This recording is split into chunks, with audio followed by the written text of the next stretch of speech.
playing some adult flag football. Yes, sir. Yes, sir. It's been great. Yeah, hey, we can't wait for the next season to get started back up by getting ever so closer to 40 every day. So hitting that big 38 tomorrow. So I'm gonna need to start getting on some. So just get a little bit closer. Okay. I'm gonna need to start getting on some workout regimens or something like that because I certainly miss all that particular stuff. But go visit Bill Kramer Chevrolet Buick GMC down there at 2251 West 23rd Street. Lots of big HD trucks coming into stock, and hopefully the Tahoes will be coming in soon. They still have tires at cost, and then trade values are still high. The used car market is still pretty massive. And I'm dubbing it the official last weekend of summer, even though it's clearly not. But with school starting back next week, you need to get your boat back out on the water. You got to visit Kramer Marine and Outdoor. They're a Yamaha outboard full-line dealer. They have a Yamaha Master Certified Mechanic on staff. Almost done with these stupid allergies. Seaborn, Spider, and Sundance boats, as well as Skeeter boats now. You can visit all that new and used inventory at KramerMarineandOutdoor.com. So, Dee, let's talk a little bit about yourself. You're a county local, right? Yes, sir. Born and raised. And you played football for both Rutherford and Bay High? Yes, sir. I did. So, tell me a little bit about when that was and kind of that experience and the journey and all that, how that came to be. Okay. Well, I played at Rutherford from 9th grade to 10th grade. Didn't agree with some things about my playing time. Didn't really think it through. Transferred to Bay. Played a lot. Played the position I wanted to play. Yeah. Was kind of homesick school-wise. Gotcha. Went back to Rutherford. Worst mistake of my life. Worst mistake of my life. Going back or? Going back to Rutherford. Gotcha. Worst mistake of my life. You know, my senior year, we won one game. A lot of freshmen. It was horrible season. You know, and at Bay High, if I would have stayed, would have still played the position I wanted to play. Would have had a way better season. Would have got way more looks, college. But you know, it's one of the things you look back, kind of regret, but you just, part of life. It is.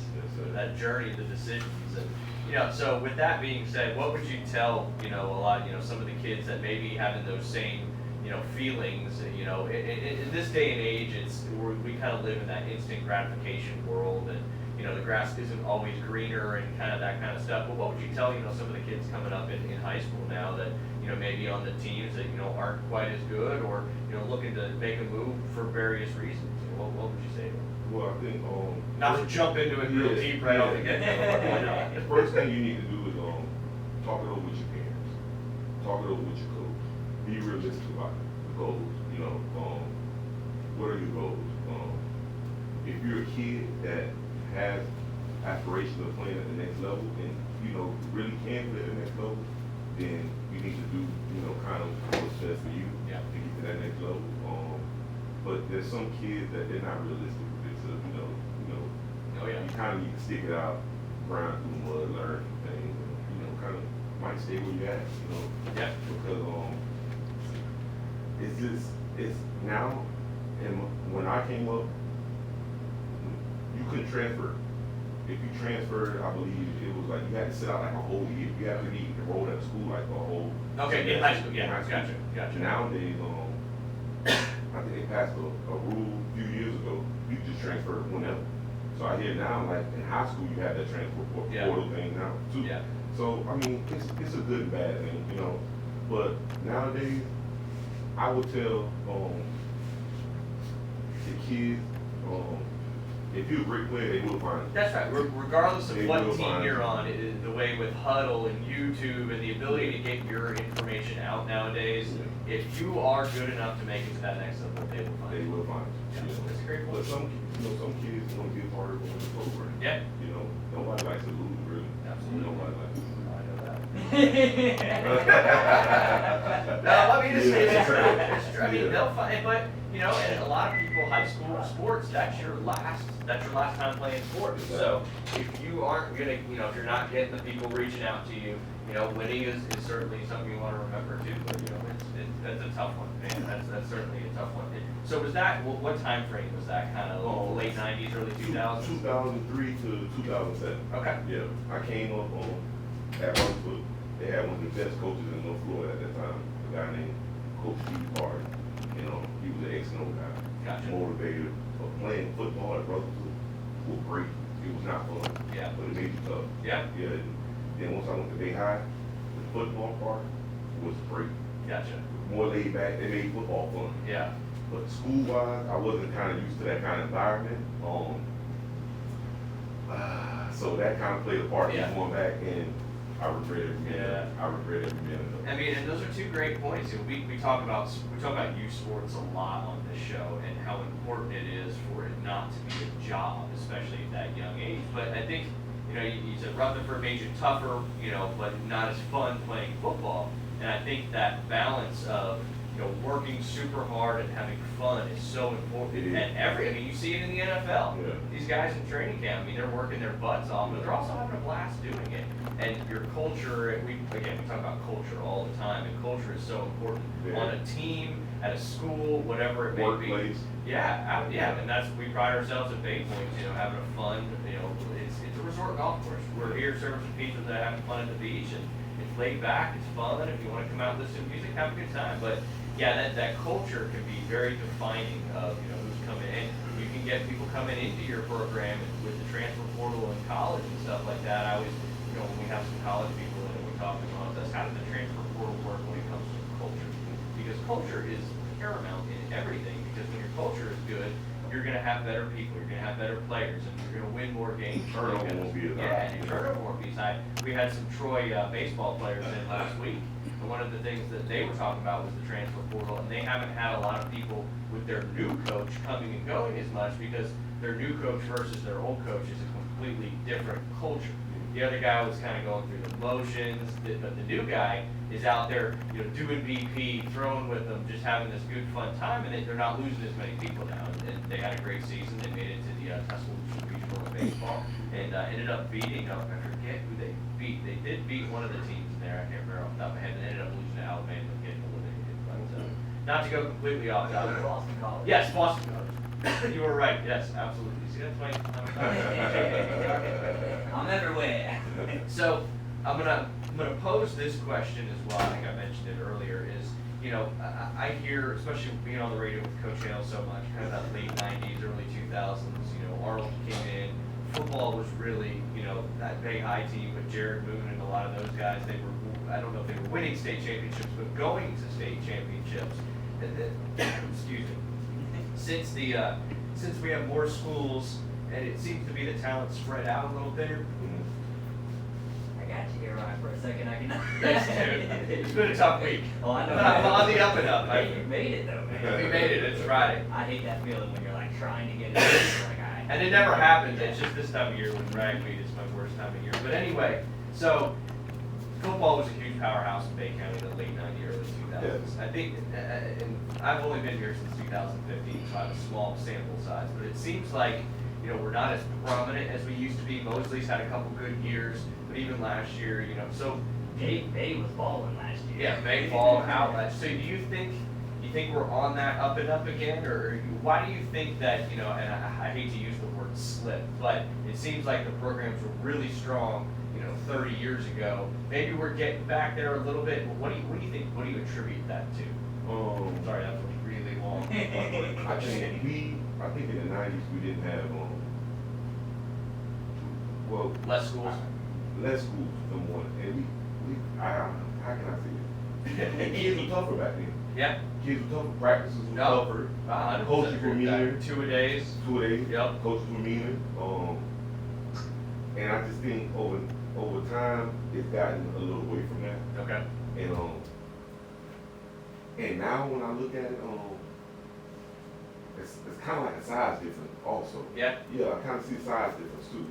I can go on a tangent about our food here in the United States. Yeah, so you know all that comes into play, but I just think in the '90s it was almost a man's game in high school ball around here. Yeah. And I think kind of now it's gotten away from that. I can't really say how or I why. think it's just a whole world kind of thing. Yeah, for sure. it is. But I think we definitely have too many schools in the county. Yeah.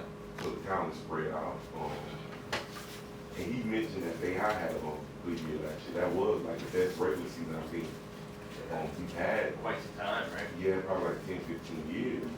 But then you see when they got to the playoffs, it got kind of real. Yeah. Some schools I think what, west of it, Yeah, west the of it. Pensacola area, yeah. It gets absolutely. real over there, you Yep. know, it's kinda like some old school, ball was over there, you know, Yep. that Choctaw, I don't know how to do football beaches, Knightsville. Yep. Always. Pensacola High. Pensacola High, Pensacola those- Academy, yeah. like, the list Yeah. goes on and on and on, yeah. Exactly, and I'm not mistaken, I think, the year before that, I think Mosley lost to one of those teams in Yeah. the playoffs too. Yep. So you see, they kind of play that old school ball over there. Like they still have that old school mindset.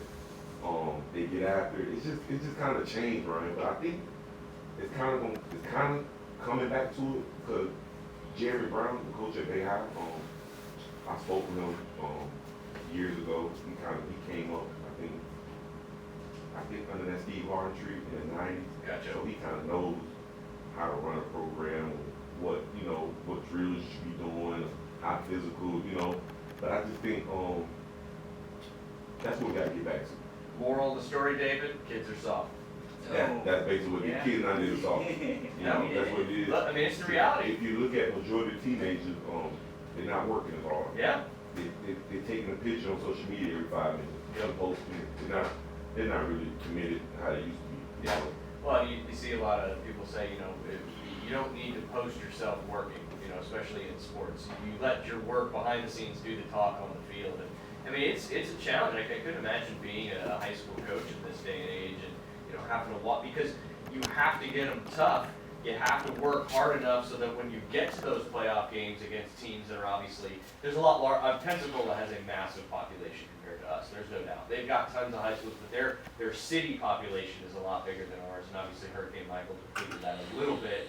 But I think we're getting on that up and up. But the kids nowadays, and we're seeing it. I'm trying to. I do a lot with youth sports, and it's that balance between you got to make sure they're having fun, but you can work hard and get tougher while having fun at the same time. And that's a tough task for some of these coaches. It is. And then now, like you said, kids transfer, no penalties now. Yeah. So, I mean, Yeah. coaching hands are kind of tired. Yeah. And that's that's that culture thing. And you got to work hard. If you're not willing to work hard, and you think you're going to go somewhere else where you can excel and not have to work as hard, well, then you may not get seen for that next level and that kind of stuff. It's an interesting topic. Because football is obviously it's key. You come to all sport or those sports. Especially in the very. It is. It's number one. And in this area, I mean, people remember. I mean, and the thing about this area is you've had a lot of people that haven't moved out. A lot of people have moved here. But like yourself, you've been here your whole life, and you remember those heydays of football, those Friday night live games when the stadiums were packed out. Yeah. We got it, and I always track. Yeah. Nowhere to walk. That's Yeah. it. Yeah. We got away from that, Yeah. and I feel like that is a step in getting our programs better. Because kids want to be out. When there's a packed out stadium and you're playing, you're gonna play better. You're gonna feel that energy, and all that kind of stuff. So I don't know. The student, I think we need to get back to that good environment. Back when I was coming up on a Friday night, of course we didn't have all social media now, but the football game was the only thing to do. That's right. You were Cheat going to day. the football game, yeah. Yeah. You're gonna walk the track, you're gonna get out socialize and watch the game. Yeah. But nowadays I went to I've been to one time things right? And it was told we have to go and Tallahassee League. It was here. They Yeah. hosted it, It was a very nice environment, but it still wasn't quite what I'm used to. Yeah. But I seen what it could be, But nowadays, like you said, kids are soft. They're on social media all day. They don't really get out the house how they should anymore. Yeah. Support your school. Get out, go to these games, man, because this is something like this is. I mean, just get out, show your school some love. You won't regret it. It's something great. Yeah, and you're making a difference in You are. the kids' lives. You are. Like I think that is a big piece of how we get really back to that. You got to show up, and it is because it's definitely social media. And it's a nationwide thing. Yeah. It's a nationwide. Yep. I'm looking at even some of these schools in Texas, Where it used to South be, Florida. 40,000 people. Yeah, in like their what stadium, happened? Like what happened? So It's kind of impressive. it is. It is. It's definitely It is. impressive. So, I just hope that doesn't happen at the college and NFL level. man, too much money. Too much money. Too Yeah. much money. Yeah. Okay. But how do you get, how do you solve that quote unquote problem? How do you start getting, you guys are broadcasting the Mosley games. You did it last year. You're going to do it play-by-play and color again this year. I mean, I think that's a good step. But how do you get these student bodies and the families here to come out? Yeah. And we have so many new people that move to this area. I mean, we've been here since 15. We try to go to as many Friday night football games as we can. I will say that when you got two county teams, like mostly in Bay, you get a good, when it's mostly in Bay, Tommy Oliver's backed out, mostly in Arnold and stuff. But when you have the visiting teams, normally the visiting side is like barely. There was I'm trying to think of a school who was last year that traveled decent as well. But outside of that, you know, and it was pretty bare on that side. But I would also say when we were doing road games, that mostly fans traveled pretty well. So, you know, that's interesting, but I don't have an answer on how to fix it. But I think if Yeah, that's, socialize, no phone now. Yeah. I mean, let's do some old school stuff. that's it. Yeah. Phones really didn't come about heavy until what, 2010, 2012-ish? Yeah. I know social media came out when I was in college, like 2005 or 6. I feel like I was using social media on the computer more so than my phone. Oh, yeah. MySpace. Yeah. I was MySpace, Yeah. yes. Napster. Yeah. The first thing I ever downloaded on Napster was a Linkin Park album. LimeWire, you had to roll the dice though, you were most likely getting a virus. I was gonna say, you wasn't getting viruses with Napster like that, but the good ones know the LimeWire. LimeWire, man, it just felt so involved, so right. Yeah. And then you had to put your CDR or your CDRW in the burner and make the. Yeah.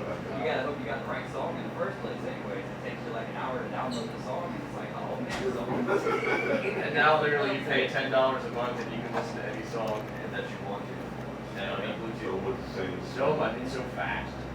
But yeah, man, we gotta solve this, So, I'll ask one more question before our first break. Do you think the local football organizations are moving us in the right direction when it comes to that pipeline of talent coming up? I think so.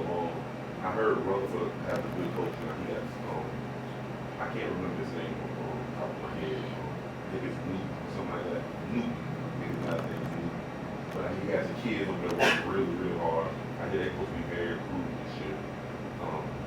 He paid probably won't be as good as they were last year. They should still be upwards of 500.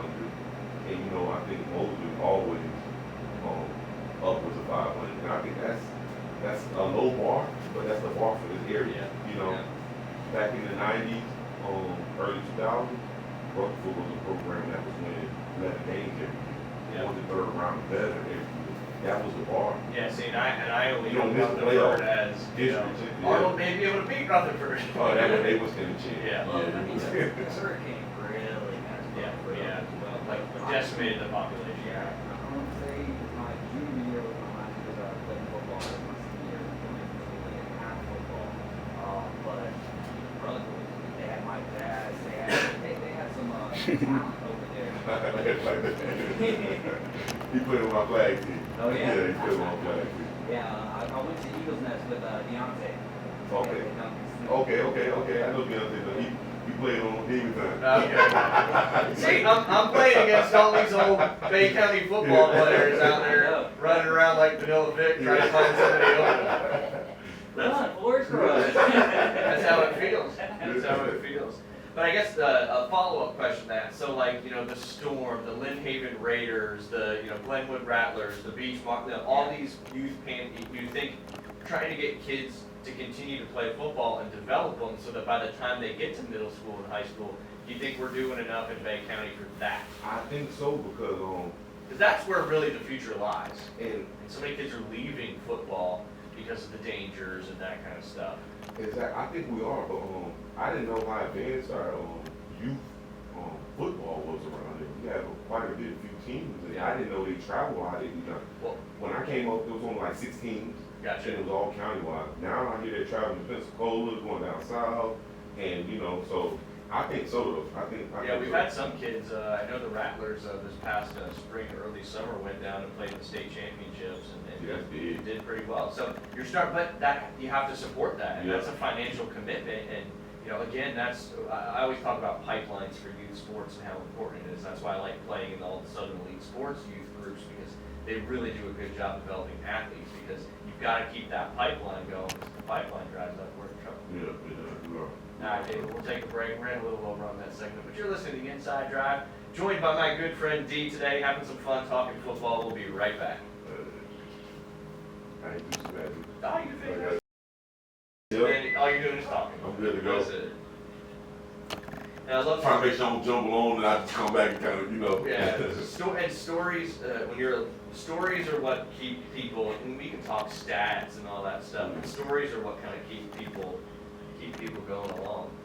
Yeah, man, kids, they gotta do some old school stuff. Get off the phones for a little bit. Go out, walk a trail. Go to the high school game on Friday nights. Things like that. I miss it. I'm telling you, when me and him was in school, man, Friday night. That was my it. goodness, That was man. it. The band, I love to hear the band Oh, playing. yeah. Oh man. It just takes you to takes you to that place. Yep. No, absolutely. Well, and the nature of our country is trying to make people softer. Oh, very soft. And that you're getting. Very soft. Sports is Hey, bad. I'm not gonna get on nothing you don't lead me to. Anyway, you don't lead me, I'm not gonna touch on it. Yeah. Whatever topic you lead me to, I'm gonna touch on. But yeah, kids are soft now. I think it's by design. They want less testosterone, less that kind of stuff because they're a lot easier to control.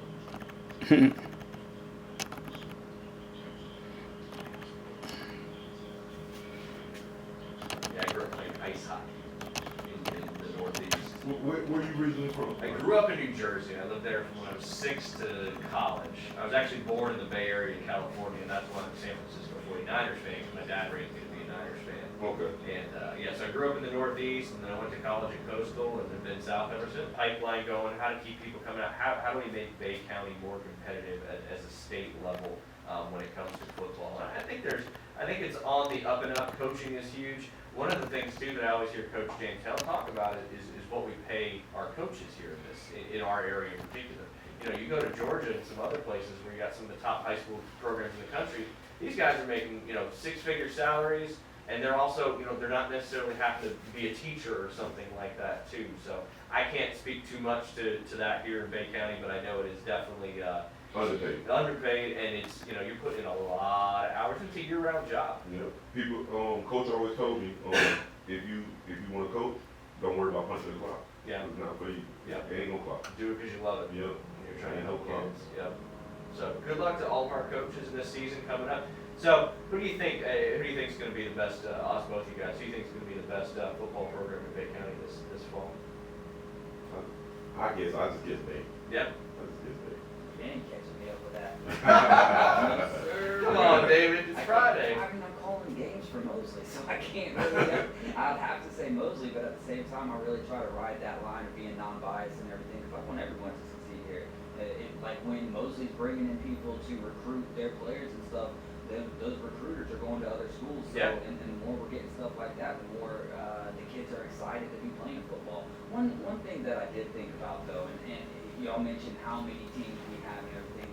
I would like to see during fall youth football, each school has its own pipeline. Yeah. So like Callaway's with Rutherford, you know what I mean? So yeah. Instead of being the Callaway Rebels for you can do whatever you want to do during the spring season, but during fall season you're the Callaway Rams or whatever, Springfield, whatever. And then Beachside you're Marlins, Lynn Haven side you're the Dolphins. Like seeing something like that, I think that could expedite the pipeline. That's a good idea. Yeah, there you go. I like that too. Here's a big dip. So Bay County's population in 2021, 180,000. And the Escambia County population, just over 350. Yep. Huge. Yeah. Well, 2021 was 322, but the most recent census was about 360. So that is a huge difference. I mean, that's just a lot more bodies. A lot more bodies. Double. Yeah, and I would say Pensacola too, with the Escambia County, not as much of a, obviously Pensacola is a huge tourist destination, but probably not the same as Panama City Beach and Panama City. So we've always got that battle you're trying to kind of fight too, but we just need more people. We need to start recruiting athletes from elsewhere in the state. Excuse me. And I'll have that selling houses. We're get an NIL collective going. There we go. Just for high school athletes. And just for housing.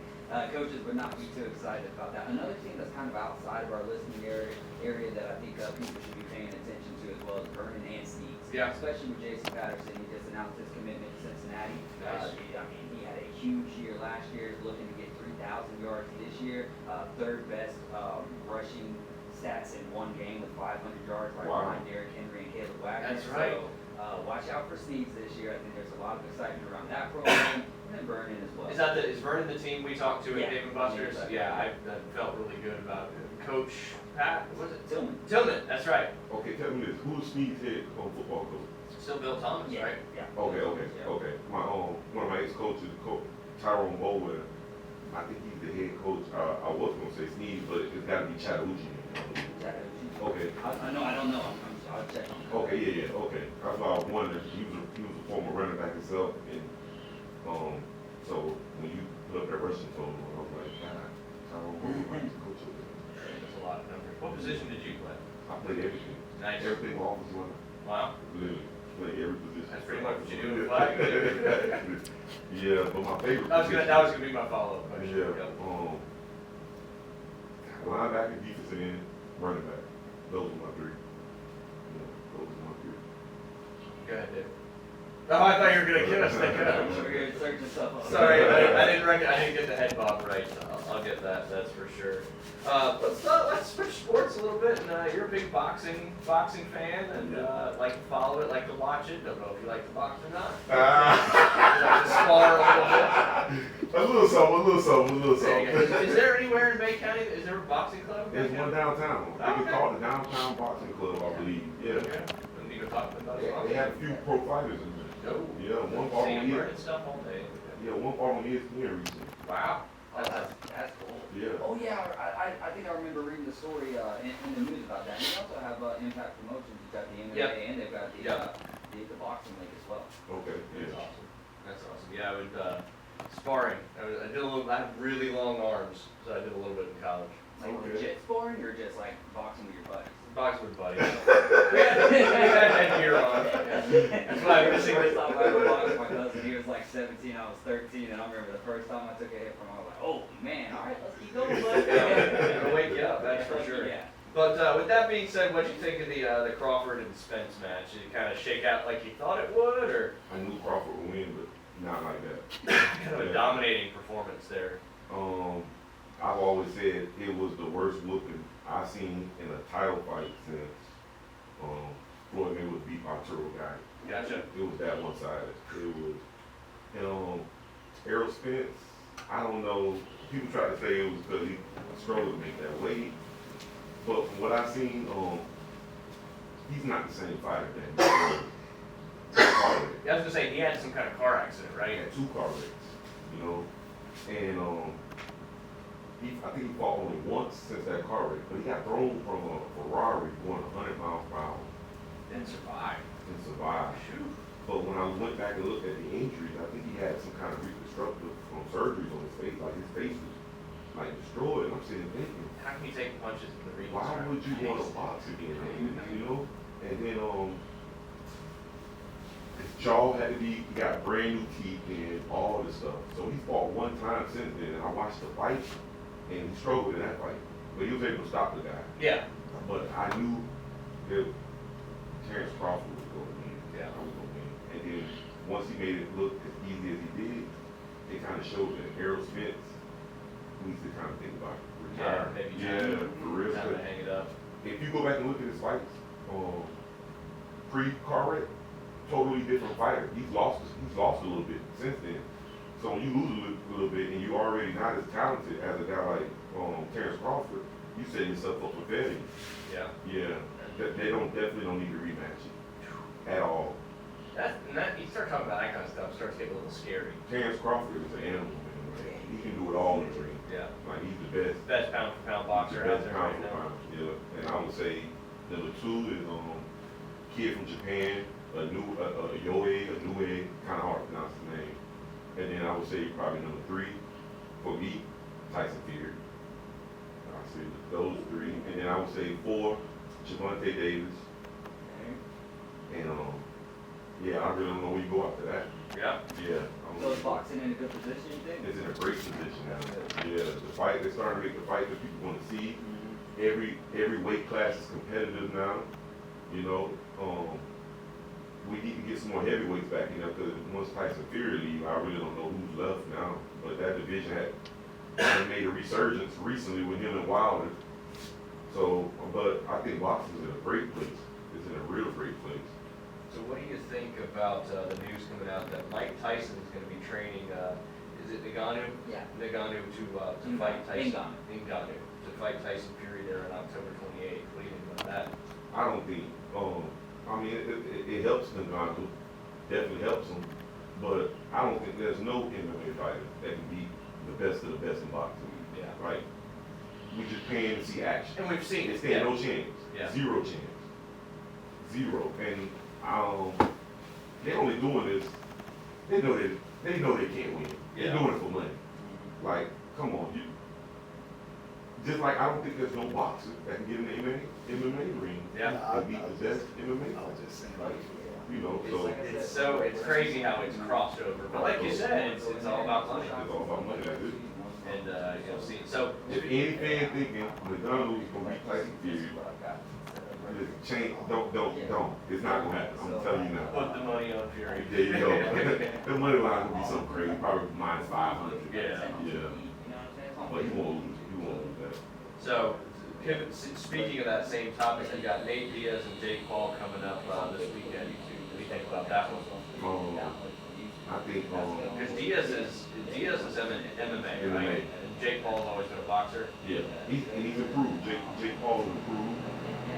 He hasn't fought the greatest competition, but when I look at Nate Diaz, I see an MMA brawler, but he stands. I think Jake Paul is gonna have it fairly easy. I think he's gonna put him in something like 5 rounds. You know, I like it. and I think another guy took it out of question.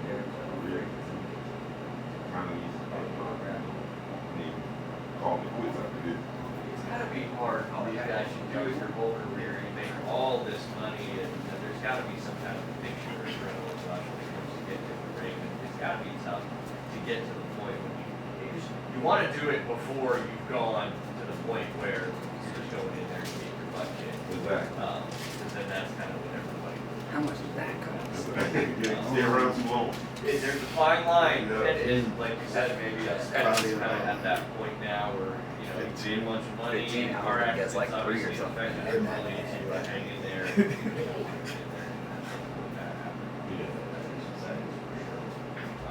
But yeah, I mean, it's exciting. What do you I'm gonna ask you this, because I just started following MMA. I'm not really big into I mean, I'll watch it, and I love betting and stuff, but what about guys like Ryan Garcia?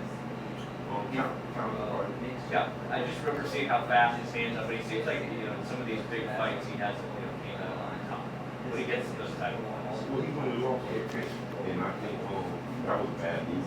I don't understand why he would call Tank out at this point. He wasn't hurt for money, but I hear he made $30 million off that fight. And I think that probably been the biggest payday in boxing in some years. But he went down in weight. Yeah. To fight.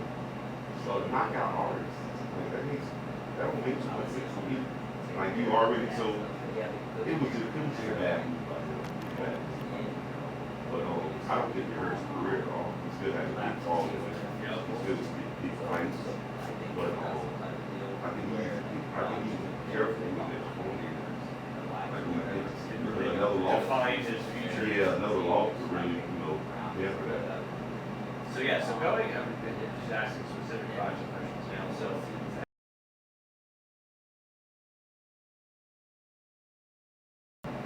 But you kind of love that. I like that.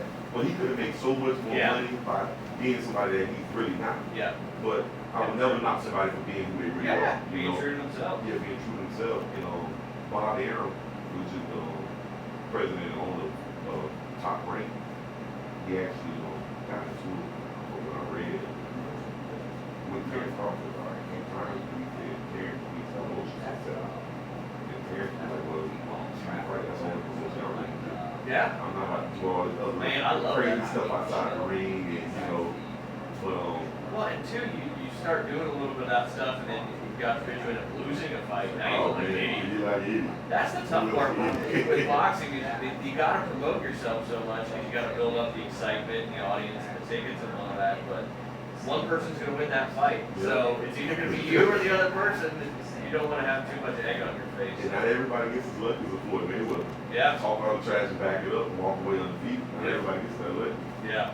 Now, you think if he was fighting in this day and age with some of these guys, you think he'd be able to do as much as he did back then? Nah, I probably see 1 or 2 losses. See 1 or 2 losses. Definitely. So kind of, like you said earlier when David asked, that boxing is in a great place. Great place. Yeah. Great It's, place. pay-per-view, a lot of money to be Oh, made, yeah. and a lot of that good stuff. Got another break coming up when we get back. Let's talk a little bit about that football. Oh, yeah, College definitely. football. You're listening to the Inside Drive on ESPN. Go Canes. He's also our director of instruction out there at Bay Point Golf Club. Okay. And he's a good guy, and he says some outlandish things on the show that are always very entertaining. Is a big Georgia Bulldogs fan, all that good stuff. But you are listening to the Inside Drive live here on ESPN Northwest Florida, sitting inside the Bill Kramer Chevrolet Buick GMC and Kramer Marine and Outdoor Studios. Don't forget about South Oak Title and Closing, 20 great locations across the country, including 4 right here in the Florida Panhandle, 1 in Panama City Beach, 38, Destin, and Lynn Haven. If Beach House Sales Development, my wife Beth and her whole team uses South Oak, you should be using South Oak as well. Great locations, awesome people, very smart, lots of great technology, and their offices are just very nice to be in. They're all very beautiful. So check out South Oak Title and Closing for all your real estate transaction needs. Let's talk a little bit about college football. You're a big Miami Hurricanes fan, right? Yes, sir. How'd you become a Hurricanes fan? Well, majority of my family resided in Miami. Okay. And all of my older siblings were Hurricane fans. So just something I just grew on. Yeah. Yes, sir. I always, when we talk about fandom in sports, it's always interesting to see how people became, when you get outside of regional stuff. And it typically has something to do with family. Yeah. What about NFL? Who's your NFL team? Miami Dolphins. Oh, okay. Yeah. We're the same thing? Same thing. There you go. There you go. Exciting. AFC East is certainly getting a lot more interesting, that's for sure. Definitely.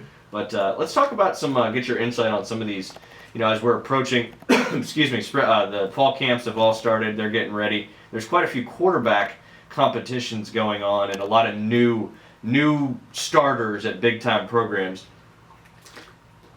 David, you got me? You're good. No, keep going.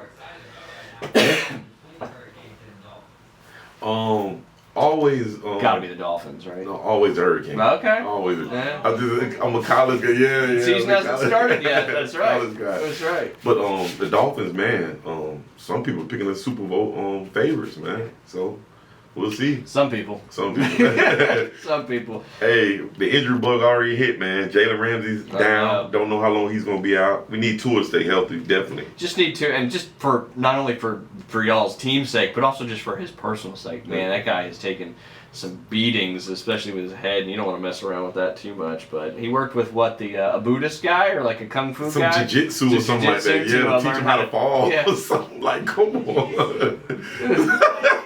Maybe he needs a little Buddhist monk in his. Hey, you got to be at peace. So you get hit, you're good. Hey, don't knock it till you try it. That's a state of mind. Yeah. Buddhism. Yeah, and he just needs that goose fraba. Well, I mean, a better offensive line would help too, but all that good stuff. But yeah, let's jump into. We'll start. This is alphabetical order. You've got Alabama. Obviously, we know Bryce Young, his #1 pick overall, and now he's on the Carolina Panthers. So you had him starting for a couple of years, and you've got the candidates. You got Tyler Buckner, he's a redshirt sophomore. Jalen Milroe, he's a redshirt sophomore, and then of course Ty Simpson as well. He's a redshirt freshman. But any insight, any thoughts on who you think is going to be the starting quarterback for Alabama? David, I'll let you jump in a little bit too. I have to go with the what's the guy? Jalen Milroe. Yeah, I probably just because he played the most last year. Yeah. But he'll be on a short string. Yeah, you think so? Yeah, definitely. I think all 3 guys are going to be playing. Well, definitely Buckner and Milroe are going to be playing in the first 2 games more than likely when they start.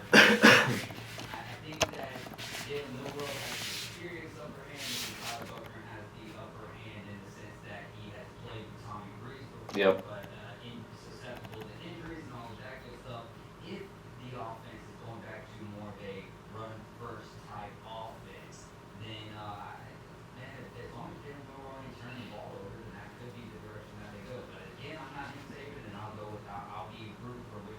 There you go. And it'll have to be very important for that second game playing Texas.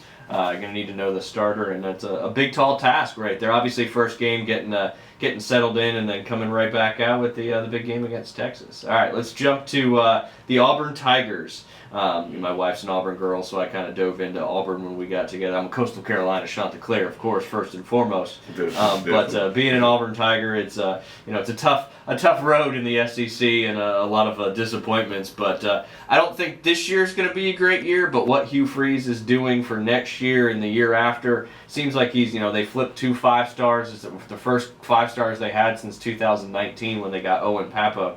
So I think Freeze is doing some great things down there. He's re-engaging the Alabama high schools that Harsin kind of lost touch with because Harsin just wasn't a good fit. I don't understand why they made that hire anyway. That was horrible. I said it earlier on the show. I'd compare Harsin to Taggart and now Freeze and Norvell when you're talking about Florida State and Auburn, and hopefully Freeze can do what Norvell's been doing at Florida State, because it's like, why'd you bring? It was just you kind of try to forget about that time, and unfortunately it was last year for the Auburn Tigers. So, but you've got Robbie Ashford. He was the starter last year. He's got a lot of reps. Arm talent, not necessarily the best as far as accuracy. They've got redshirt sophomore Peyton Thorne, who's come over from Michigan State. I know that name. Okay. So he obviously did pretty well at Michigan State last year, or 2 year, or his best season. He had 3240 passing yards, 27 touchdowns. Last year, still a good season, but he shared the backfield with Kenneth Walker, who won the Doak Walker Award as nation's top running back.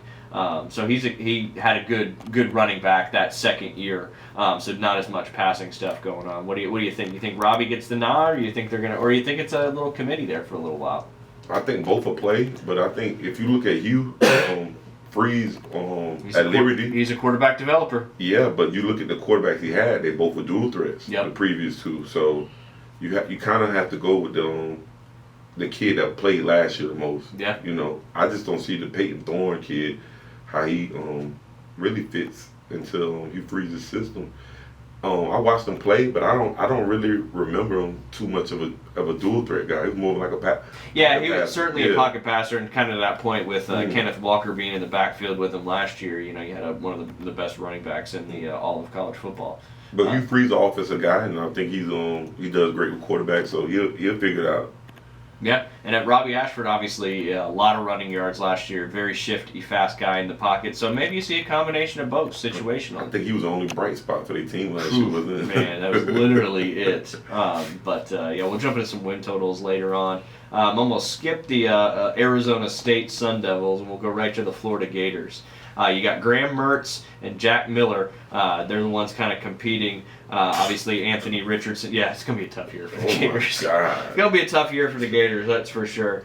But I don't know about this one. It's a lot. It's going to be a tough year for Florida regardless.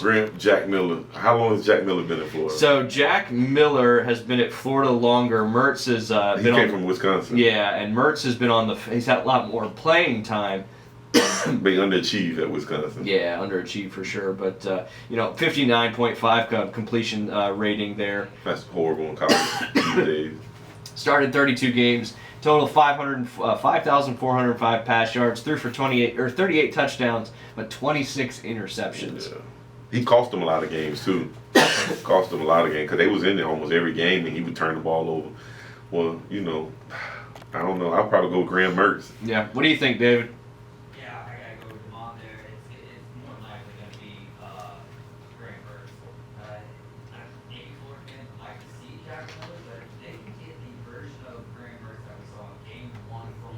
There you go. They could be in good position. I think this is a big year for Billy Napier. I don't think he's going to end up on the hot seat no matter what happens, barring they go like 4-8 or something, just because of the recruiting class. Yeah, that they got coming. Yeah. So just kind of hold on tight to the Gators and just hope that you play decently in the SEC and that you compete with Florida State at the end of the year. Yeah, and maybe you can sneak one against the old Utes there in game one. They traveled to them, right? Yeah, because Utah played them in the swamp last year. Now they got to go up to the altitude and play. And Cam Rising came back, right? Utah always tough. Oh yeah. Great coach over there. Great culture. Oh yeah. Great program. Great program. It might be a tough one there. Let's jump right into the Georgia Bulldogs. Obviously, Stetson Bennett was there for 27 years, and here's a wild stat. I'm gonna throw this one out there. It just popped into my head. I sent it to the guys that call in all the time. Where'd it go? It's something about Stetson Bennett. Man, I gotta find it. That. Oh, is it Sony Michel? Yeah. This week he won 2 Super Bowls. He was drafted in the first round. Sony Michel was a senior in 2017. Yep. Stetson Bennett was a freshman there, and they were on the same team. And he retired, and Stetson Bennett was about to make his. That's crazy. Yeah. 2 Super Bowls. Did he get drafted, Stetson? Yeah, by the Rams. Yep. Okay. Yep. That's a good system for him Oh, to get yeah, drafted. another too. Georgia Bulldog. Yeah, absolutely. Yeah. Sean McVay, good with quarterbacks. Yeah. Stafford, he did take that pay cut. It kind of leads me to believe that Stafford knows that kind of his time's kind of. He got a Super Bowl. He's been in the league for a while. When that elbow gets messed up, that's a hard injury to come back. Well, and when you're on the Lions for so long, that takes like another 15 years off your life. So, yeah, that's Exactly. why. Yeah, no, absolutely. Imagine if he was on another team besides the Lions. Whew. But anyway, Stetson Bennett is obviously gone. You've got Carson Beck, redshirt junior, Brock Vandergriff, redshirt sophomore, and then Gunnar Stockton, who's a redshirt freshman. All very talented. And none transferred in, all recruited there, right? All recruited. Yep. Yep. So, what do you think? Give me the guy that's waited the longest. Carson Beck. Yeah, there we go. I think he's. I think he's played a little too. Yeah, he I've has. seen it, He has. He played a little bit last year. He's He got like the fourth quarter in there, basically the second half of the national championship. that is true. That is true. He's played. Yeah, he played in the national championship. One of the things that hurt Stetson as far as the Heisman went last year, the kind of flashy guy anyway, but he was barely playing for the quarter. Yeah. And Georgia's a program, especially with their coach. They're gonna run the ball too. They're never gonna line up, throw it 50 times, 40 times a game. They're gonna run the ball. So that takes away from his numbers also. It's just it's interesting. You've got Alabama, Georgia. I'm not going to say Auburn. Ohio State that at these top-notch starting quarterbacks that are no longer there. And do you think that their recruiting is so strong, they backfill so well, but it's still different when you haven't been playing and you've been playing behind somebody. Do you think there's any drop off on the level of the play a little bit initially, maybe with new quarterbacks coming in, or you think it's plug and play for these guys? I think it's going to be a slight drop off. I feel Georgia won't repeat this year. I Ooh, definitely feel that. I way. like it. Yeah. It's tough. I mean, it's tough to win 2 in a row, let alone 3 in a row. Exactly. Just because you got Alabama was always there. Ohio State was so close last Ohio year. State's due for one. They due for one. So, out of those 3 programs, I think Ohio State would probably have the best quarterback play. I mean, that's just... That's perfect, because I was about to say, you got Kyle McCord, he's a junior, and Devin Brown, a sophomore, competing for the starting job. Looks like it's going to go to McCord unless he really struggles in camp earlier on, but he should get the first opportunity against Indiana. But you've got sophomore quarterback Devin Brown, another top. McCord was 31st overall in the recruiting class for 21. He's been there for a while too. Yeah, he's been there for a few years, and yeah, he's a true junior. And then, excuse me, Devin Brown was she's 82nd in the national rings. I mean, unbelievable quarterback, and that's overall. That's total people. That's not just your quarterbacks. But you think if it's not Ohio State, Alabama, or Georgia, is there anybody else you think that can take a shot at a legitimate national championship run? Colorado. No, I'm joking. Yeah. I'm joking. Hey, save Colorado for later on. That's a whole segment in I itself. knew that was coming. No, I don't know. Outside of those 3, I don't really know, man. That's tough. Do you think a USC can make a run at it? I mean, Nah. Caleb Williams again? Nah, never gonna have enough defense. Their defense, Never gonna have man, enough watching USC games Lincoln last Riley, year. look at him. He's never Yeah. had defense. It looked like we were watching a flag football game out there. It was like 63 to 54. I mean, Yeah. that's not going to work in the SEC. And they're moving to the Big Ten next year. Yeah. So interesting stuff. But yeah, Probably realignment. Michigan. Probably could put Michigan, back in there. yeah. They shouldn't have had that loss to TCU. That was a hiccup for sure. Yeah, TCU jumped out on. They could never catch back up. So. That's right. Jim Harbaugh, is he officially suspended the first 4 games of the season? I haven't heard officially yet. I know that they're moving some more. Against East Carolina, UNLV, Bowling Green, and Rutgers. I think. Oh, so that won't hurt them at all. Yeah. sure. So it'll certainly be interesting. When we get back, it'll be the afternoon here on the Inside Drive, and we always bring that in with some afternoon delight. You're listening to 104.3 ESPN Northwest Florida. I'm so sick of allergies. And I take so much allergy medicine. It's just always this time of year. Man, I don't take no medicine. I just end up sneezing my head off, man. For real. Oh, man. I get them bad sometimes, too. It's annoying. Yeah. You're just like, I don't know, you sick? I was like, no, it's just my allergies. Let me go see what the top 10 preseason rankings is. College football. I had that on my spreadsheet here at some point, but I might have deleted it.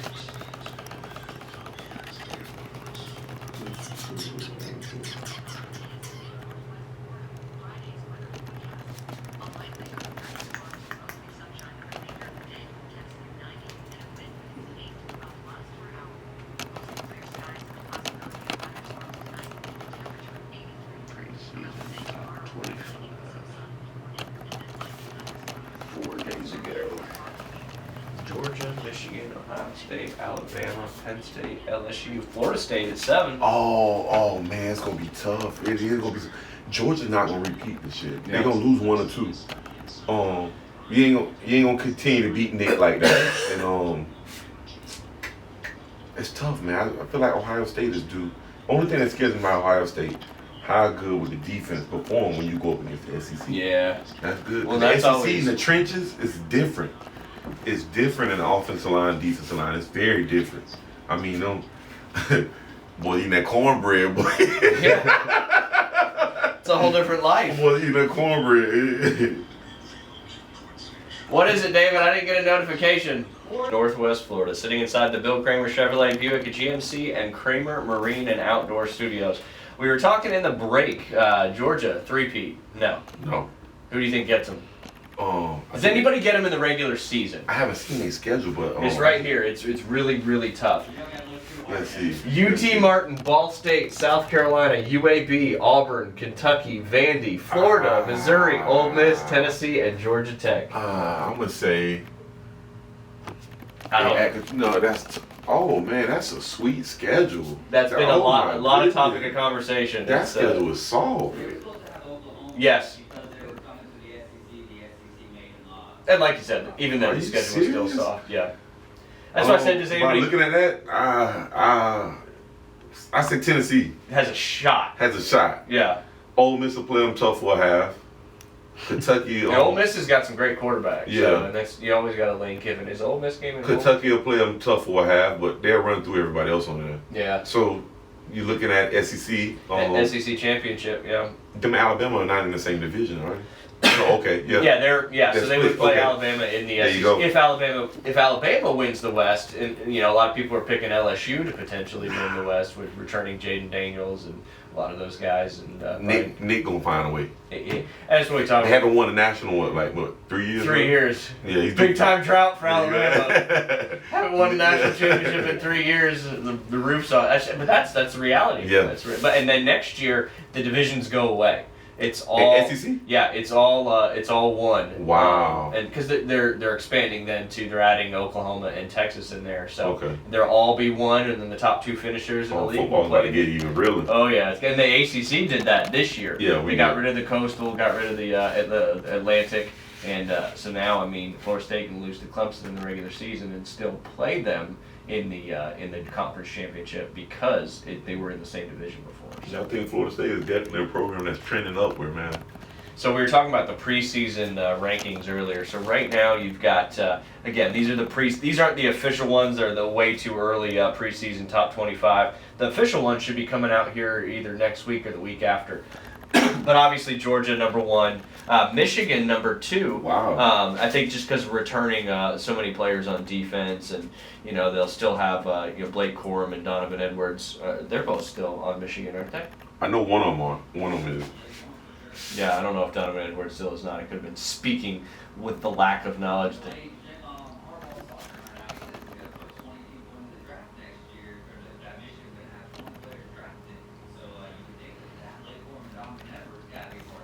Yeah, definitely, and looking to win the third straight conference title, which is for the Ohio State fans out there, is definitely a tough pill to swallow for how rough it was there for a long time for Michigan. They got Ohio State at number 3, and then Alabama at number 4.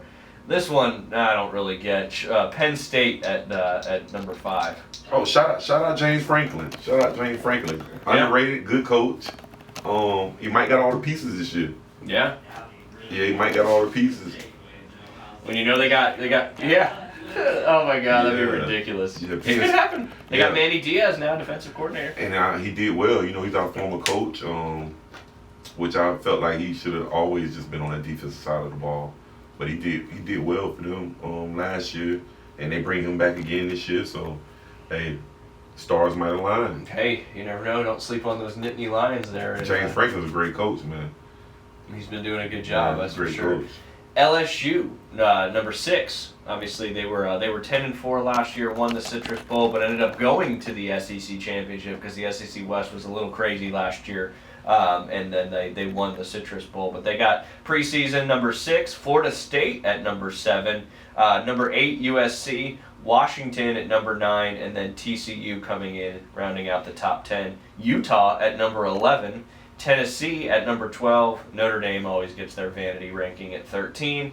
Clemson at 14. That's probably the furthest down they've been in a preseason poll in A quite long some time. Yeah, and it's kind of the thing with Alabama. They haven't won a national championship in 3 years, and Clemson goes 11-3 last year, 11-2 in the regular season, and they're having a bad year. It's just the level of expectations and our floors now seem to have changed quite a bit. Oregon at 15. I think that's too low. Don't sleep on Bo Nix to win the Heisman. I got features on him that I'm hopeful will pay He's off. there for another year? Yeah. Wow, yeah. This is his Oregon, that's fifth- too low. 15. He's the Stetson Bennett of Oregon. I think it's his 5th year playing. Yeah, that's too low.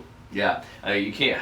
I mean, they're passing it now. Defense is not so good, but Dan Lanning up there, He's a is defensive guy. defensive guy, former SEC guy. Oregon's got and then right behind him, Oregon State.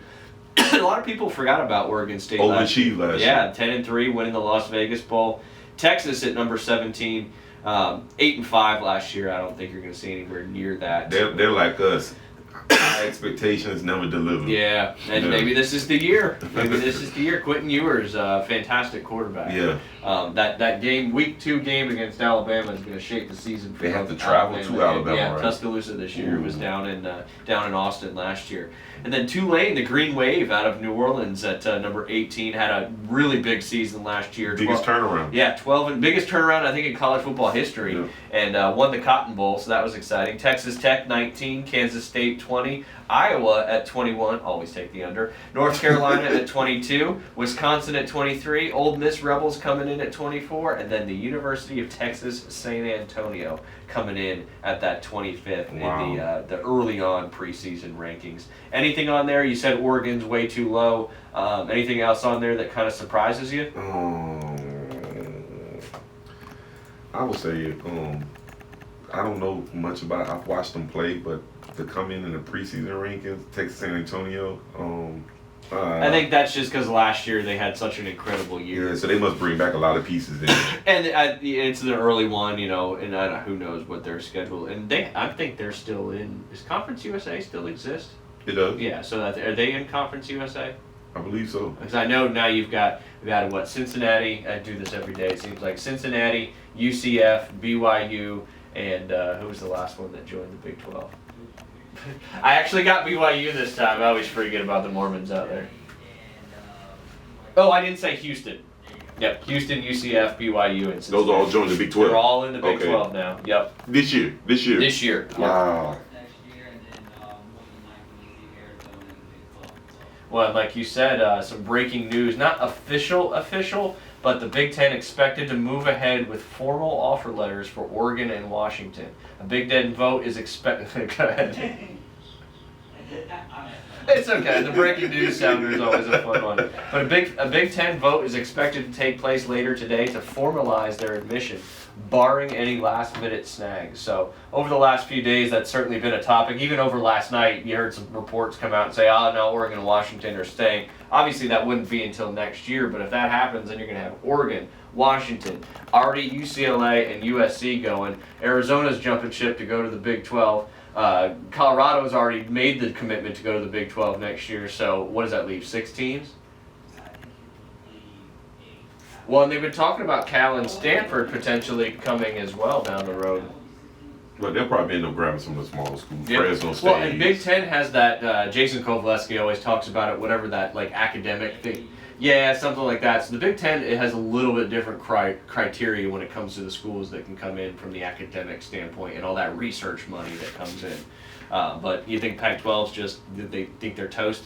They're done? Nah, they'll find a way to make it work. So who they gonna get? I don't know. That's and I ask everybody, do you think we're moving to these, 2 super conferences or maybe 3 super? It seems like it's that. just kind of moving in that particular direction. And we talked prior. We talked a little bit about yesterday because Florida State now, and you see, I think it was the ADs from Duke and North Carolina. They were like, Florida State needs to stop barking. It's not good for the ACC. Well, find a way to get more money paid to you. The Big Ten starting next year is going to have $80 to $100 million in TV revenue that'll be shared. That's to each university. I think it's like $1 billion contract or something like that. The SEC doesn't start with their new one until 2024, where teams will be getting $70 million a year, which that eventually down the road will overtake the Big Ten, going to I think $105.3 million a year. Big 12, huge drop off when you get to the Big 12 at 31.6. ACC is currently 30.6. And then the Pac-12 is give or take $20 million, depending on how many people sign up for Apple TV subscriptions. So, yeah, there's a lot of huge difference. I mean, and that's the money that goes towards these NIL collectives and your football facilities and being able to get all these different recruits. And it just always seems like the rich get richer. But interesting to see at Florida State, they have to pay a $30 million fine to leave the ACC, but if you're going to double what you're getting paid, that's a wash. Yeah, that's a wash for sure. But conference realignment, certainly an interesting thing going on right now. And speaking of that, what are your thoughts on Mr. Deion Sanders and the Colorado Buffaloes? 1-11 last year, and now they're expecting. What was the over/under win total in that one? I think it was 3.5. Oh man, I was like, God, that's low, man. There's so many questions. Let's see. Well, right out the gate, they get TCU, so we'll know exactly where they stand. Yep, where they stand. Yeah, absolutely. But he turned over his whole roster. Yeah. So what? How? That's a tough coaching task. You basically come in, you tell everybody that's there, sorry, if you want to stay, you might get a look. If you don't, you enter the transfer portal. Yeah. Brings in an entire new squad. You talk about culture and how everybody plays well together. But when you have a guy like Deion, do you think he's the one that can make sure all these kids are playing well? And Deion's old school. Yeah. That's kind of why I love Deion. Yeah. I mean, kids are throwing up at practice and all that kind of stuff. Probably because of the altitude. Yeah. But his son was dogging one of the guys that he threw up like 5 times after practice or something like that. And but I mean, you think he's the guy that can bring the Buffaloes back to the promised land? Well, he can't do much worse than what he did last year. That's true. The only direction is up. Yeah, up. But we got to think. I think 3.5. It just seems like so how can low. you not? Yeah, how can you not take the over? But here, let me pull up their schedule real quick and we'll go. But we have to remember they play in the Pac-12, so it's not really a lot of great defenses over there. But can you outscore Oregon and Washington and USC and? We know he ain't gonna beat. That was just 3. They ain't gonna beat Oregon or USC. Probably not Washington either. Washington's Oregon State, probably say Oregon State too. But those other schools got a chance. Yeah. How good is, who do they play in their own non-conference? Here, I'm gonna pull up their schedule.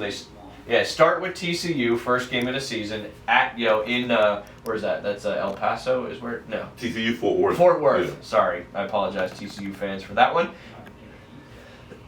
Yeah, because it has it in the name, Texas El Paso. Yeah. I wouldn't want to be in El Paso right now, though, that's for sure. Nebraska, and then they play Nebraska at home. That's their first home game. Ooh. Both 11 o'clock kickoffs our time, so obviously that's 2 hours later, so 1 o'clock kickoffs there. Then they got Colorado State at home, who's terrible. So let's go through it. TCU, do they win? No. Okay, so 0-1, Nebraska. What do you think about Nebraska? It's 50-50 game. They got a lot of turnover too, but they got a good coach. Yeah. Scott Frost? Yeah. No. No. They have No. Matt Rule. Matt the Rule. Panthers. Yeah. Yes, For the great Panthers. coach. Yeah. And Great I heard he's coach. been making a lot of noise on the recruiting trail too. Okay. So That's a big difference. yeah, we'll see. So I say L. Okay, so Oh. 0-2. Yeah. Then they play Colorado State at Win. home. That's a dub. So now they're 1-2. Now they got to travel up to Eugene and play the Ducks. Loss. September 23rd. That's a loss. Then USC comes to Boulder to play them there. So right now we've got loss, win, loss. So they're 1-3, and they got the Trojans coming home. Loss. So 1-4. Arizona State, October 7th in I'm Tempe. gonna go with a win. Okay, They so got a new coach too. Yeah. A lot of turnover. Yeah, Herm's not there anymore, is he? Nah. I played golf. Kinda bad how they with did him Herm, one time. man. Yeah. Poor Herm. Kinda He just bad how wanted they to talk to some kids during the COVID period, that's all. I heard the staff was actually leaking game plans to the opposing coaches God, to man. get them fired soon. Herm. Yeah, man, not Herb. Herm's a good dude. Yeah. That's like okay. So they beat Arizona State. So that's 2-4. Okay. Now you got Stanford at home. That might be I'm another. going to win. That's might be another. So there's your three right there, 3-4. Now they got to go to the Rose Bowl to play UCLA. Chip Kelly. L. Okay, so there you go. There's 3-5, I think. Now they got to play Oregon State at home. At home. It might be. I'll still go another L. Yeah. Okay, so 3-6. Now they got Arizona coming there. Win. So there's your over right there. Jed Fisher, their coach. They're improving too. But I give him, yeah. David's been on the over train on Colorado since it's happened. So Yeah, I just think Dion's. I think he's just too big of a competitor to Yeah. let his team. So You know, they might not yeah. get it to a bowl, but come on, you can't win 4 games. So there's man. 4-6, so they're right there at the over, and then they go play Washington State, which could probably go Another either 50-50 yeah, game. let's give it a win. So they're Yeah. 5-6, and then they finish their season having to go to Provo and play the Utah Utes. Gonna get smacked. Yeah. Probably a Yeah. lot. So there you go, 5-7. 5-7. Hit the over, don't make a bowl, but a huge improvement after last year. Yeah. So, moral of the story: bet the over when it comes to Colorado State. Yeah. I guarantee everybody's betting that over. You would think. I wonder if that'll move it at all. Vegas will be like, okay, maybe you start to shift. It's still 3.5, right? 3.5. That's updated. It probably change in the next 2 weeks. Yeah, Yeah. definitely. But I mean, there's still so many. I mean, what if they come out? What if they come out flat and they're and they don't look great? There's no chemistry. He's got to turn it around quick. Or what if they come out and look like USC on offense?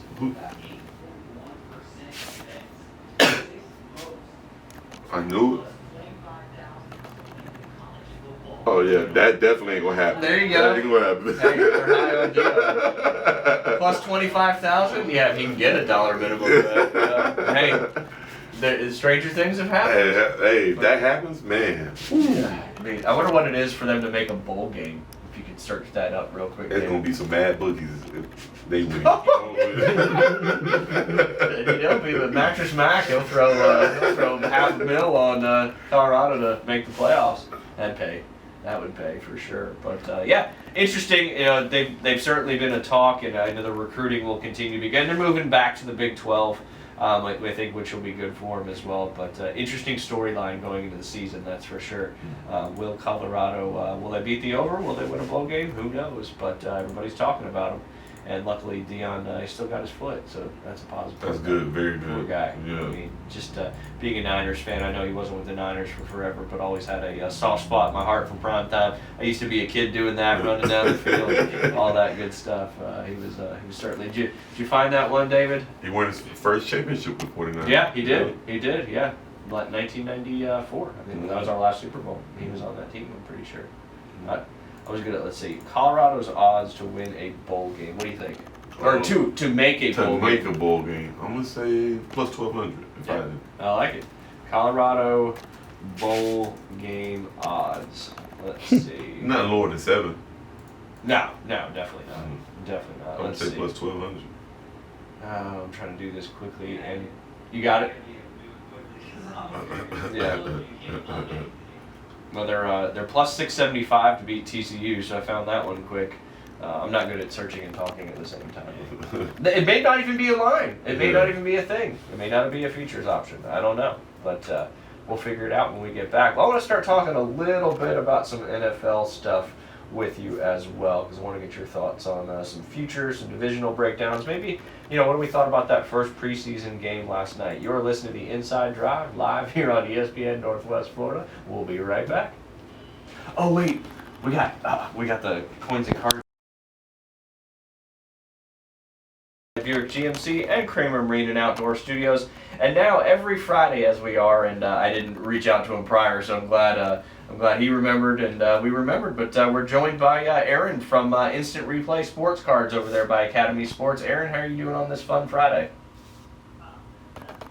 We're doing great. We're doing great. So, kind of a big day in the sports card world tomorrow, right? Is that correct?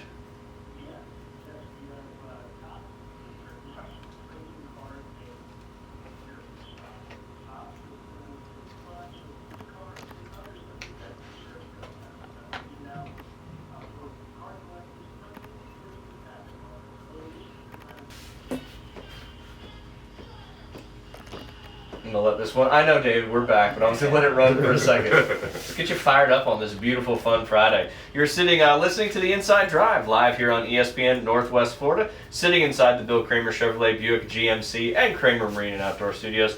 D, appreciate you hanging out with us all day. Hope you had a good time. And, Hey, thank you for having me. Yeah, of course. We'll have to do it again for sure, especially as we get into that football season and see how the Colorado Buffaloes are going to do. All right, let's talk a little bit about the NFL. Obviously, the preseason got kicked off underway last night with the Hall of Fame game, even though the lights went out for just a little while. But I'm 0-1 on my first NFL bet. I took the under. I mean, there's only one way to go up from here. That's up. So, that last that nice touchdown pass by DTR. That was nice. He looked pretty good. That was nice. A lot of people are excited about the hype, but then it's preseason. Mm. He's good, but he was playing as hard as he could out there, laying down blocks and just looking good. So that was a pretty interesting football game. David, you watched from start to finish, right? I wasn't focused on every single play, but yeah, I was watching. What do you mean you weren't prop betting during the game going on?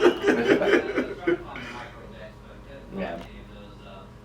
My favorite part of the entire game was DTR laying that block and the running backs put on for the Browns put on for running backs rather. Again, preseason doesn't mean a whole lot right now, but it was nice to have football back, and it was good that it wasn't necessarily a blowout. Yeah. And had like kind of a hot start to the Browns in the second half, kind of took the game over, but the Jets had an opportunity. So you got that feeling of football back. And shout out to DeMarcus Ware for Yeah, singing the national anthem. Did he? Yeah, that was good Nice. stuff. Rest in peace to Demaryius Thomas. Great Yeah. player.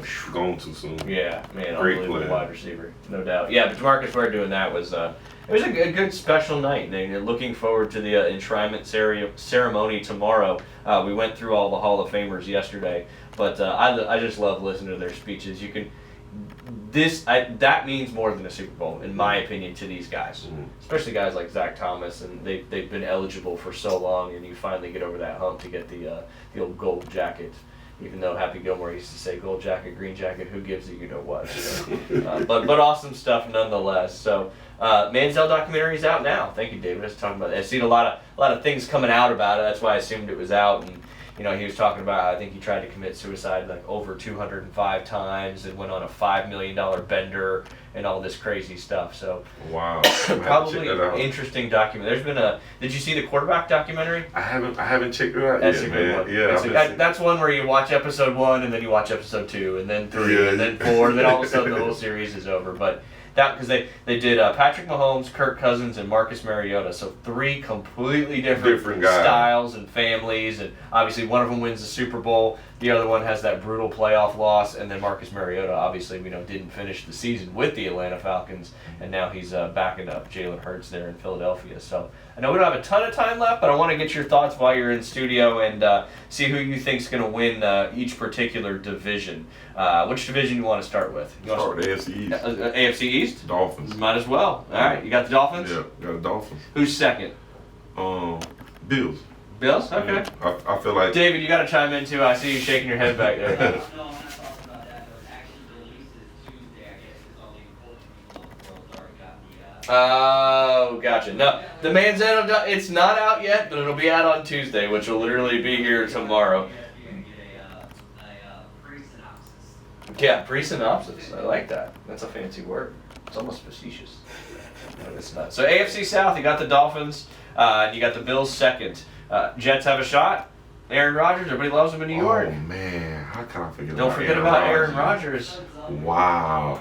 You just think of the Jets. You think the just Jets went- are terrible. That's the toughest division in football now. Ooh, I Yeah, agree with it's that. not even because any one of those teams can make the playoffs. Yeah. I mean, and everything is pointing to things going well with Aaron Rodgers in New York. So it's almost like he needed a market like New York to be himself. Mhm. Like, because you could be a New York sports giant and just be whoever you want to be, and there's no criticism. And again, I'm just kind of speaking tongue in cheek here. When he was in Green Bay, everybody would always get on to him about the crazy stuff he was doing and all that. In New York, it's just par for the course. There you go. But yeah, you can't forget about Breece Hall and wide receiver, his ankle, but I think he'll be fine for the start of the regular season. Garrett Wilson, sorry, a huge play there. He won Rookie of the Year last year. I believe. He did, offensive rookie of the year, absolutely. So mind change at all? Still going with the Dolphins? I'm still gonna go with my Dolphins. Okay, but second place change at all? Definitely. Okay, Jets. Jets. Yes. What do you think about? We don't have a ton of time to break this down, but the Bills. What do you think about Josh Allen? Take him. Sean McDermott. Obviously, they lost Brian Dable going to the Giants. Maybe he was more the offensive mind behind Josh Allen's success. You think he still runs the ball a whole lot, or you think they start dialing that back a little bit? Because he gets hurt a lot when he's running. He does. And they don't have a huge featured back. I don't really. I think it's gonna be the same guy. Same guy. Same guy. Who's their back, David? That's right. They got Cook still. James Cook. Damian Harris, because Singletary's gone, right? He went somewhere else, yeah. All right, so Dolphins, Bills, and let's what I'll call the second most difficult conference is still on the AFC side, of course. We're going to go over there to the AFC West, where you got the Chiefs, the Broncos, the Raiders, and the Chargers.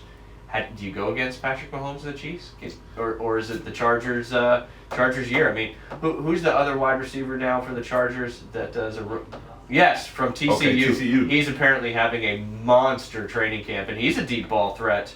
So you got Keenan Allen, Mike Williams, and Quentin Johnson. That's all they have is big guys over there, big Yep. receivers. And if Yeah. Yep. So I still like Kansas City and Denver to finish second. I think Denver. Russell Wilson bounces You back think nicely. Sean Payton brings them I back to think where they they bounce need to back be? nicely. Yep. They Might even win. And Might they've had win some if they do. injuries in training camp, haven't they? I think they've lost a running back or something like. But we don't have tons of time to drive through that. So what about the Raiders? Any shot of anything? No. Jimmy G brings them down like he used to. I was a Jimmy G fan on the Niners because he was so efficient and like in Shanahan's system, but he wasn't quick at reads, and I think that's where your huge difference with Brock Purdy is. He's just. That's true. He's never had a superstar quote. That's right.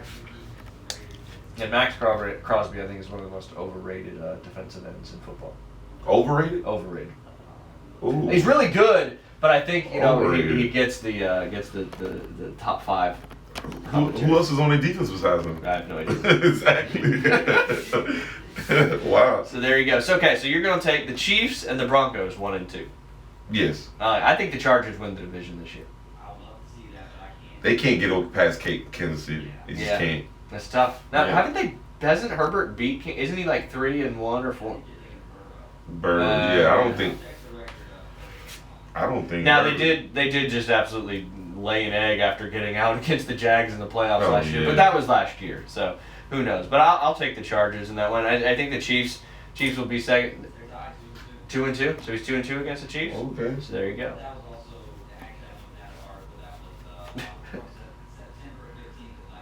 Okay, so whatever happened, after that. I just remember, I think, hearing something in that documentary that it probably was Burrow, but Herbert held in there well, too. All right, which division you want to go next? We've covered 2 AFC divisions, and we've got about 5-6 minutes to go. Let's- NFC West? Okay. There's not even a question in that one. Niners. I will say, I'm very worried. I wasn't as worried about the Seahawks until their draft, because they had so many good draft picks, and their offense is going to be pretty stout, but still no match. Our secondary is going to be the most improved thing on our football team this year. Oh, yeah. Kenneth Walker's got a little boo-boo. Is Geno the real deal, or was last year just an anomaly? I-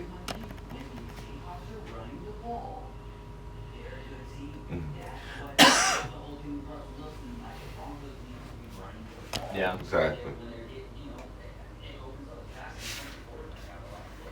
Yeah, I think Pete Carroll's, he's a great coach, and he wouldn't have. I mean, he would have made a move if he didn't feel like Gino can't get the job done. Yeah, 'cause what but I Gino think was- Gino's gonna play exactly how he played last year. I don't think Yeah. I don't think there's another level for him to unlock. Yeah. I think he's like, but But that's won't- still better than most. But won't come down. He ain't gonna come down, After yeah. last year. Okay. Yeah. Yeah. All right. So I'll take Niners. I think Seahawks will be second. Definitely. Who knows about the Rams? I mean, there's just two. I think it's the over. Cardinals are they're taking for Caleb probably at this point. Get rid of video game. And then you lose Devontae Hopkins. D-Hop. DeAndre Hopkins. I'm sorry. San Francisco definitely.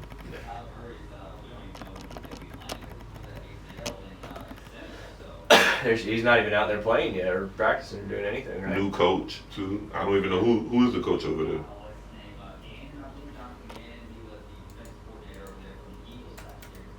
Oh, they Both hired a defensive coordinators, guy. yeah. That's a good move, man.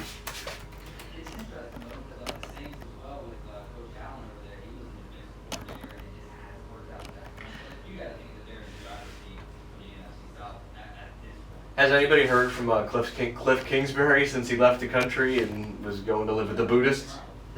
What's that? Oh, is he? Oh. Okay.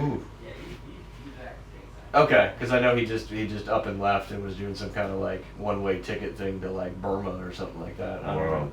But Big Vay's still the coach of the Rams, isn't he? Oh yeah. Yeah. Okay. There you go. So you got you're right, Lincoln and Cliff right there. Interesting. Another guy went to the NFL, not so good. Came back to the college football. All right, let's go to that NFC South, which David just mentioned. You think it's the Saints' division to lose? It's kind of a crazy one. How That's crazy. Yeah. quickly with Tom Brady leaving, and now is it Kyle Trask or is it Baker Mayfield, or does it really matter? Oh my God. I don't think it matters. And I it's tough. But and then you got Bryce Young on the Panthers, and it's certainly changing. I think we've seen enough of Baker. I think it's time to see what Trask can do. Yeah. Cause he played pretty well at Florida his last year, like real well. I think we've seen Baker everywhere he's went. What you gonna get? Yeah. Yeah.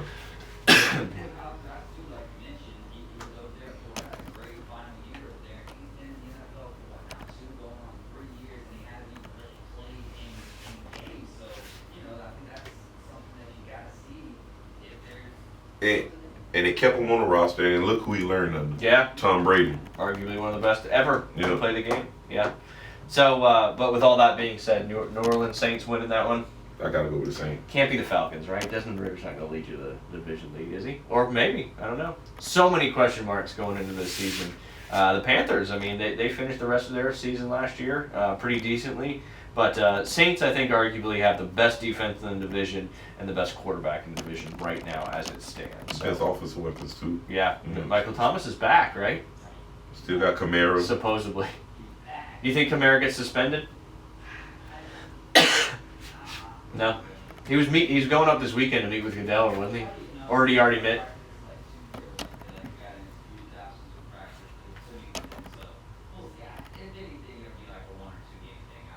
Which really won't matter too much, but almost like they have to just to kind of prove a point or something like that. All right, let's go real quick. AFC North. That Used to be the toughest division in football. you got Lamar back.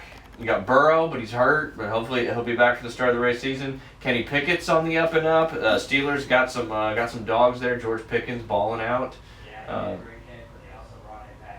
Yep. Well, and that Niners Steelers game is probably going to be one of the best first week games in week one. That's for sure. But yeah, and then they got that defensive lineman from Georgia. I forget his name. He played with all the guys on Georgia, but he didn't go to the Eagles. It's I forget his name. Yeah, because they drafted everybody from And Georgia. the Browns, who knows? You still got Chubb, Deshaun Watson. Does he Oh, Does he man. look like the Deshaun Watson of old, This is a tough division. Lamar tough. Jackson's back. If he has a healthy season all year, he could be your MVP candidate. That's tough. I'm gonna go with Baltimore again to Ooh. win that. Yeah. Nice. Yeah, that'd be, it's good. That division, now that we're talking about it, we only got 20 seconds? Yeah. Man, that was quick. That's when you start talking about NFL, it could Yeah. start to go crazy. D, thanks for joining us today. Hey, thank you for Hopefully having we'll me, do it man. again soon. Tune in to the Afternoon Underdogs this afternoon from 4 to 6 p.m. with our very own David Hayes. Jay Headley's back next week, and we'll be rocking and rolling with football talk. Take care. Have a great weekend.